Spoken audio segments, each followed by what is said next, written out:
We got a packed show today. Recruiting targets, how's this team look? And we'll have a special guest. You're Locked On UConn.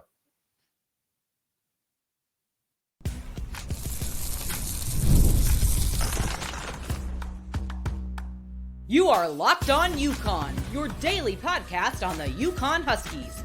Part of the Locked On Podcast Network, your team every day.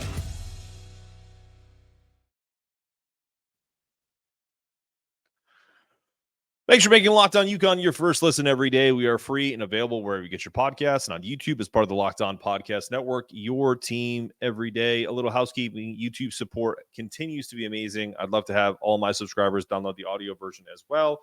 So if you can do me two quick favors, first, click that little subscribe button at the bottom of your screen. Click, then head over to Apple, Spotify, wherever you get your podcast. Hit that follow button. This way you'll never miss a moment of Locked On UConn. I can't tell you how much that support means to me.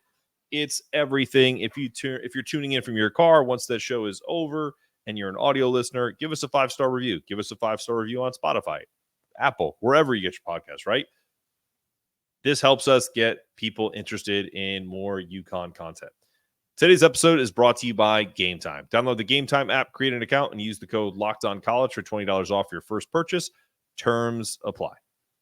Well, yesterday we talked about recruiting targets, most notably Meleek Thomas, and how there potentially could be a rumor that they've soured on him a little bit. So we're going to, through the magic of podcasting, pause and bring in Dave Borges of Connecticut Insider and get his opinion on this, amongst other topics regarding the Huskies. All right. Like I said, through the magic of podcasting, we're back with Dave Borges, Connecticut Insider. Dave, I don't necessarily know if you listened to the show yesterday, but I've gotten a bunch of responses about recruiting targets that I know you've written about, that I've talked about over the last few months. I've heard these are all people that are in the recruiting industry, that there could be a potential, not rift, but almost like an impatience between the coaching staff and Meleek Thomas, and maybe they're turning their sights over to Acaden Lewis. Any truth to that rumor that you've heard, or is it all kind of conjecture? And at this point, there's really nothing to watch, so they're kind of just a wait and see, hurry up and wait kind of moment. What are your thoughts on all that? Well, wait and see has always been, from my understanding, what their thought was in the Thomas recruitment. When people, a lot of people a month or so ago were saying he's a done deal, it's going to happen. Yep. And it very well may happen, but it hasn't been a done deal. A lot of things in play. I don't know all the details by any stretch. Certainly, I'm not in the Thomas camp, and there's obviously the program keeps things pretty close to the vest. But I know, like I said, it's been wait and see ever since basically his visit. Obviously, there was he's intended to visit Arkansas. I don't believe that's happened yet, unless I missed something over the last few days. Look, I'll just say this. Dan Hurley has been public in his thoughts about getting the right guys. And I'm not saying Thomas isn't. I'm just saying getting the right guys, and guys who are just coming to the program to think about winning and nothing else. NIL is always going to be there. It's just the future. Obviously, it's the present and the future. I don't know specifically if that's an issue with in this case, but he's mentioned it several times in broad terms that some players, just as good as they might be, won't fit at UConn because they may be looking for something else. And obviously Thomas, the fact that and I don't want to speak ill of the kid. I've never met him or talked to him. I don't know anything about him, but the fact that he's going to Overtime Elite, I'm not saying it's a red flag, but it certainly says that he's looking to get paid right now, and which is fine. So put that all together, and the fact that it was always going to be a somewhat lengthy process, even after his visit, I still stand by that. And I'm not saying he's not going to come, but I think it was premature for people to say that it was a done deal, over the past month or so. No, I agree with you, and I think I made a correlation. I want to see if you agree with this or can see kind of where I was coming from.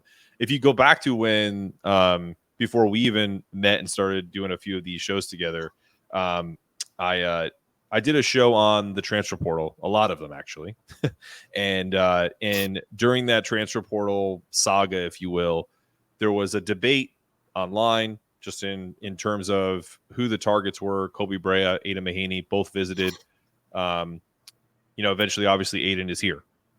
I made the case at that time that, Kobe Brea was you would have thought that made more sense. Local kid from the Bronx, local in respect to the East Coast.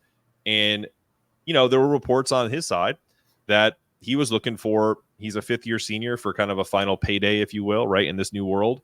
And that's just not something that Aiden was interested in, that he was more, quote unquote, a Hurley guy.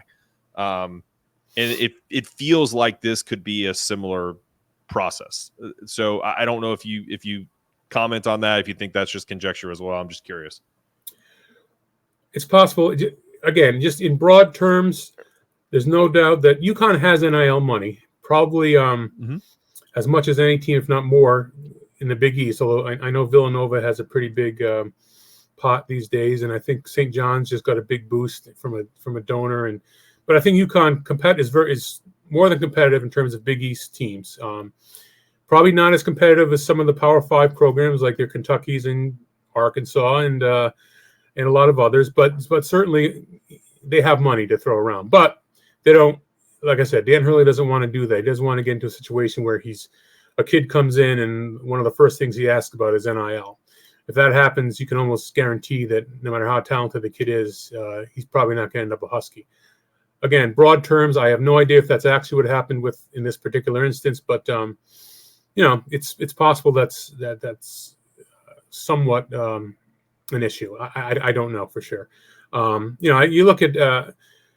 You look in the Big East, and I'm hesitant to even speculate on a lot of the NLS stuff because it's very murky. We don't really know. I mean, I've been told that Kadari Richmond is at St. John's right now because they offered more money than Seton Hall could, and it sounds feasible. And right, you would think that could very well be the case, but I haven't seen. We don't see we don't get any receipts, we don't see any, there's no paper trail really. So we don't know for sure. And I'm a little hesitant to even kind of start making those accusations unless we have actual proof of the kid or somebody else saying that that's the case. Yeah, for sure. And I think one of the things to remember too is in the show yesterday, and even some of the comments I've made to people online today, this is not in any way, shape, or form to denigrate Meleek Thomas. If Meleek Thomas can get a certain amount of money and that's what he's looking for, and it's not at UConn, God bless, man. Good. I think that's one of the things that I love more about college basketball than before is I think there was a lot of dark money before that people would get on the sly, and now it's kind of out in the open. And even if people don't like it, it's at least to be a little bit more transparent. Although you're right, it's kind of like having a free agency period in baseball or football without the actual numbers. You don't have agents. You don't have agents leaking the numbers to the media, things like that. So that's very true. Maybe that's happened in a few cases. I don't recall. But it's the whole thing's kind of tricky. But I agree. If you want to get paid. I mean, why not? It's perfectly legal these days. Although I think the NIL situation is kind of maybe not working out the way they initially intended to in terms of. That's true. But get paid if you can. But maybe if you want to, maybe if winning a championship is more important, maybe you go to UConn. That's kind of the way it is. Yeah, you just did the Nike slogan from the Olympics. Winning isn't for everyone, right? That's the. Honestly, I think that should be Dan Hurley's battle cry going into this season, right? Winning's not for everyone. Listen, we're gonna go on a break. I'm gonna pay one bill, and I want to hear your comments from Dan's media availability coming up after this.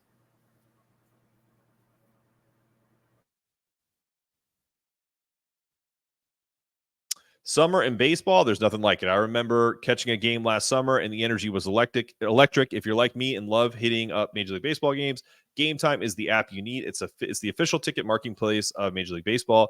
And here's the best part: the closer you get to first pitch, the lower prices go. I've used Game Time to grab last minute tickets, and it's a game changer. Plus, they guarantee the lowest price you can.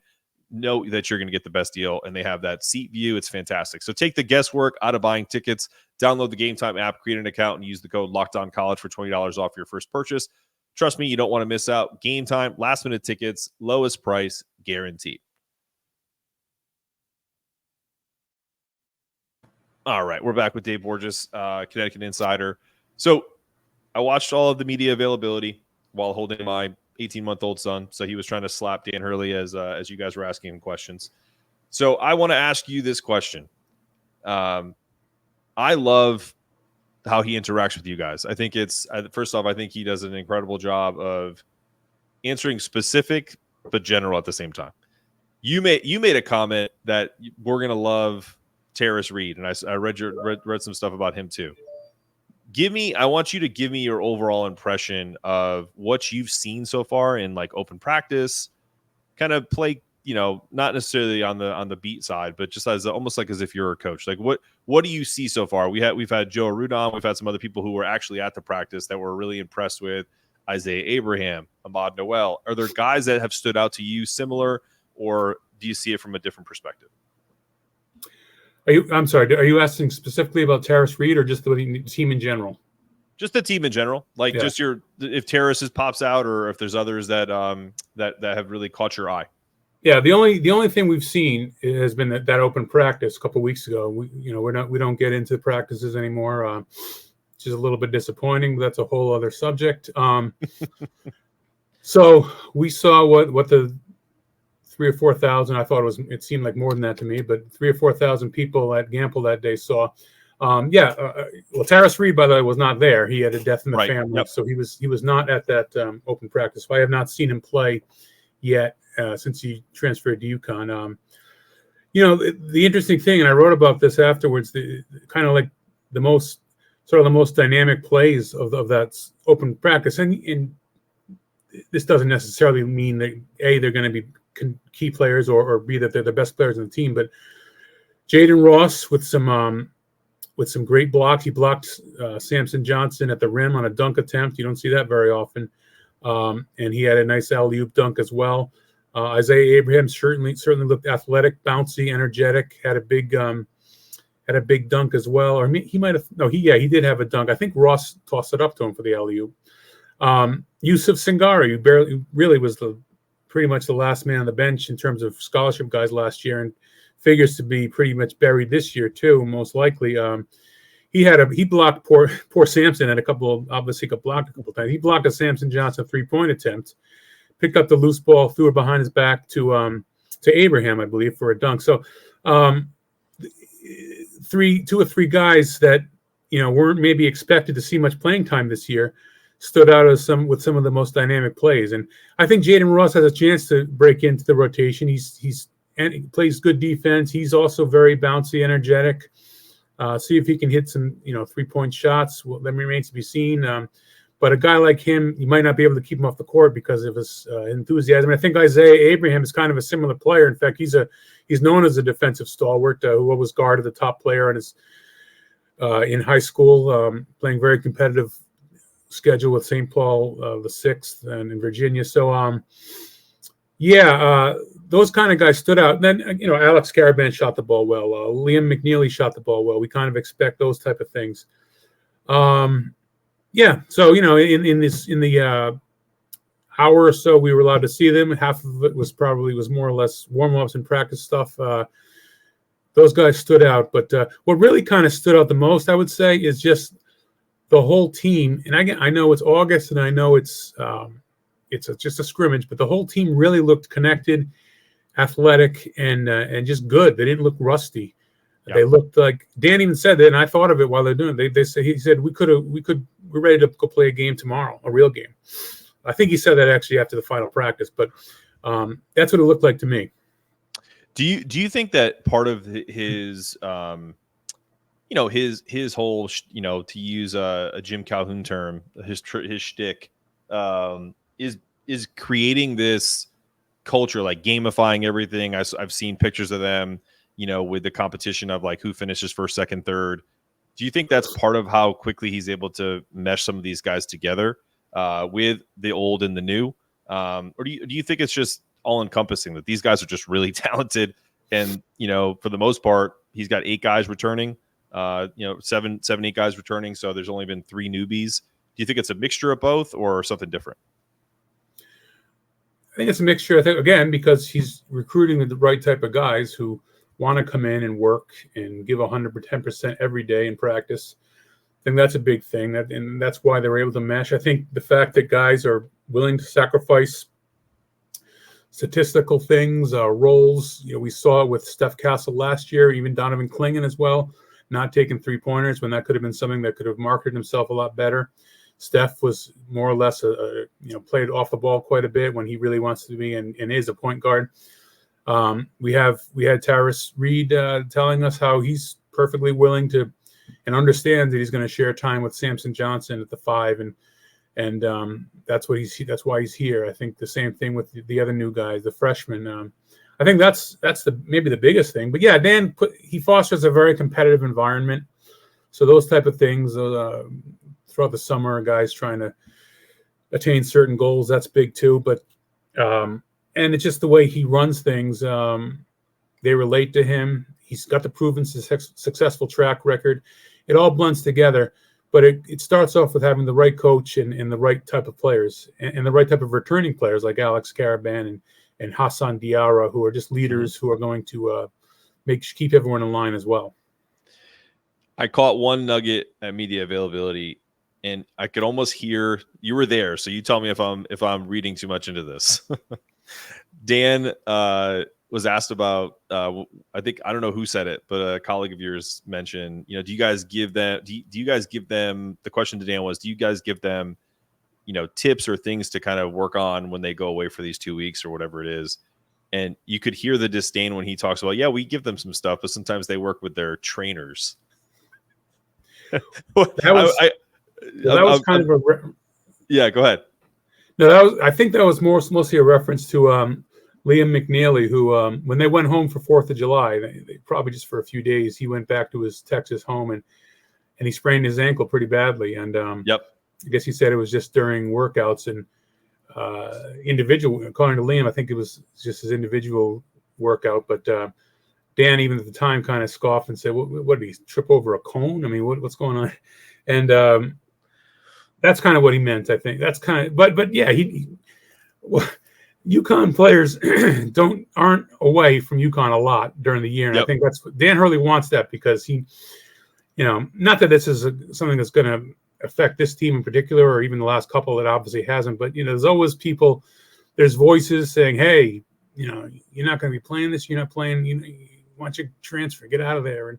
And he's been worried about that a couple of times with guys going home, even for over Christmas break, just for a few days.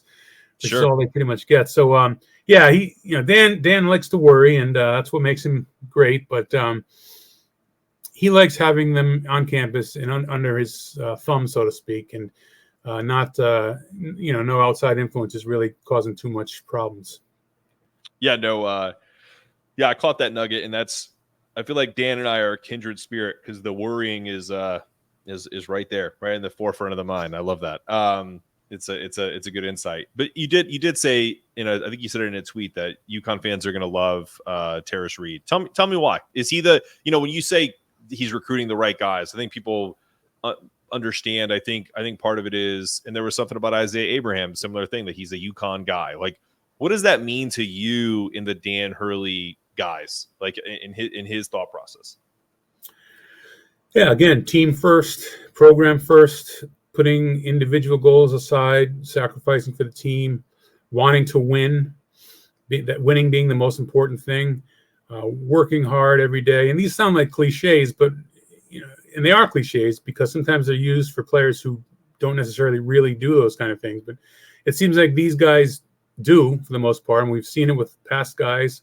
Andre Jackson Jr. being a supreme example, Cam Spencer, of course, everyone, all these guys. So that's why I think, and then, Taris, again, I haven't seen it with my own eyes, but the fact that he's a very good player, I've seen clips where he's got great footwork and he can be a real dominant type low post player. But again, just saying all the right things, apparently doing all the right things in practice. And I'll say this too about the four guys, because Liam, I'm going to make this mistake all year. Aiden Mahaney wasn't available because he was out with the stomach virus. But the four guys that we talked to, the new guys, every one of them vibrant personalities, funny, charming, if you will, and saying and really saying the right things, where you believe what they're telling you. And so I think really all four of these guys, and I would assume Aiden as well, are UConn fans are going to really like them. No, that's good. I mean, that's great to hear. I think there's like a negative. Sometimes there can be a negative connotation with quote unquote the right guys, but I feel like Dan has really made sure that he's talked about that. Like, and I think he's also told a million interviewers talking about how they recruit the parents and everything and whoever's involved in the recruiting to make sure there's no, red flags with that. So I think that's been well documented. But before we get to, or right after this, we're going to talk about, I did a little bit of who is the biggest threats to the crown, so to speak. I want to hear your perspective on where you think that is in the Big East and then nationally coming up after this. No bills to pay this time, Dave. So we're going to get right to it. Let's start locally first. These are the teams that you see almost on a annual basis. We haven't really gotten into the Big East power rankings or any of that. It's way too early. It's in August. But who do you think, even just like surface level, are the teams that UConn should be worried about defending their Big East crown before they worry about the national title? Well, it is too early, but what didn't stop me from a week or two ago writing a Big East oriented thing, just because I had talked to a lot of the coaches in the league for some season previews that I do for other periodicals. And so I talked to Rick Pitino and Greg McDermott and Kim English at Providence, and kind of did, Creighton. I think Creighton's probably the biggest threat in the Big East with Kalkbrenner, Ryan Kalkbrenner. He's the 7-footer coming back. I mean, he's, he seems like he's been there forever, but he could actually win his 4th straight Defensive Player of the Year award, which the only other player who's ever done that in the Big East is Patrick Ewing. So I'm not putting him in Patrick Ewing's class, but he's going to be a very dominant player in the Big East this year. Plus, they got the kid Stephen Ashworth, who was transferred last year, who struggled a little bit at the start, but then came on as a really good point guard. They brought in a kid from Texas Tech or A&M. I always confuse the two. Really good guard, Pop Isaacs. They're going to be good. And Greg McDermott is a very, very, very good coach. Creighton had UConn's number for a while before UConn kind of obviously turned things around quite a bit the last couple of years. But Creighton's the biggest threat. Marquette has 8 rotation players back, but they lose their 2 biggest players, Tyler Kolek and Oso Iguodaro, both of them second-round draft picks. Kolek looks like a guy who could potentially help out the Knicks this year. Everyone else is back, including the leading scorer, Cam Jones, but those 2 guys are huge losses, man. Those are 2 of the more unique players in the country. St. John's with Pitino and an almost entirely new roster. They got Kadari Richmond now. He's good. They should be good. Providence, I think, can surprise. I think really from 3 through 8 or 9, any team could fill in there. I think UConn and Creighton are above the fray, and then you could even like a Seton Hall could possibly surprise. The Villanova has talent. Can Kyle Neptune coach him up? So there's a lot of parity, I think, but I do think UConn and Creighton are the top 2. As far as nationally, Kansas is going to be very good, but the thing with them is that I always think about this. They have a lot of talent, but they brought in a lot of new talent, but it's all got to mesh together. I love AJ Storr. I think he could be a fantastic addition, but they have Hunter Dickinson. They have guys whose names escape me right now, but some other really talented players, guards. They have as much talent as anybody, and Bill Self's a great coach, but can they mesh it all together? I think Baylor is going to be a very good team, and UConn plays them this year. That's going to be a very fascinating game it's going to be a home game for UConn, and Baylor may not have as much pizzazz as like a Kansas or a Texas coming to town, but I think they're going to be a top 5 type team. So they're going to be a big challenge. And We'll see. But I think those are two teams nationally that are going to be really troublesome. A lot of people are high on who is it? Not Arkansas. Alabama. Okay, Houston. yeah. Alabama and Houston. Yeah, we'll see. But they have a lot of talent. You know what's interesting, Dave, about all the teams you mentioned, with the exception of Kansas, there really isn't, with losing Klingon. I think the biggest concern that I get from people that are interested in the show or other things that I do, they're, what's UConn going to do for like beef? Terrace Reed's a bigger guy. How are they going to replace Donovan's defensive presence? If you look at some of the teams you mentioned, with the exception of Hunter Dickinson at Kansas, like Baylor's tallest guy is 6'11", and he's a freshman coming into rising sophomore. There aren't a lot of. Calc Brenner's another 7-footer, but I don't think anyone is going to, disguise Ryan Kalkbrenner for Patrick Ewing. I know he's a 3-time defensive player of the year in the Big East, but he doesn't exude, that intimidation, although he's a very respectable player and amazing in Big East play. There really isn't a team that is like, there's no Zach Edey's anymore. Like there isn't that like larger presence. I find that fascinating, especially with the teams that UConn's playing this year. It almost lines up for them to match up well and with the way they spread their offense to kind of exploit the fact that they're probably going to have 4 guys on the court that can shoot the 3.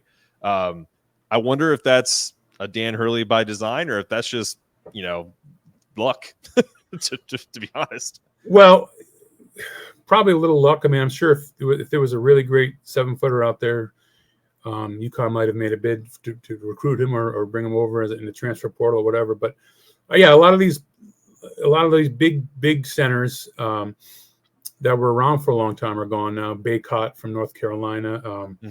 There's a lot of them. I mean, the last couple of years have been, because these guys, they're not necessarily NBA players anymore. The Drew Timmies of the world and stuff like that. And so they stay in college, get some NIL money, and stay there till they can. And I think you can even say that's maybe what Kalkbrenner is doing. And why not? But UConn's going to be different, the 5 this year. Certainly, Samson Johnson can be a defensive force. He's got to stay out of foul trouble. That was his biggest thing. And we'll see with Terrace Reed. I think he's maybe a little more offensively skilled, but I don't know. I haven't seen him. I think he can be a rim protector too.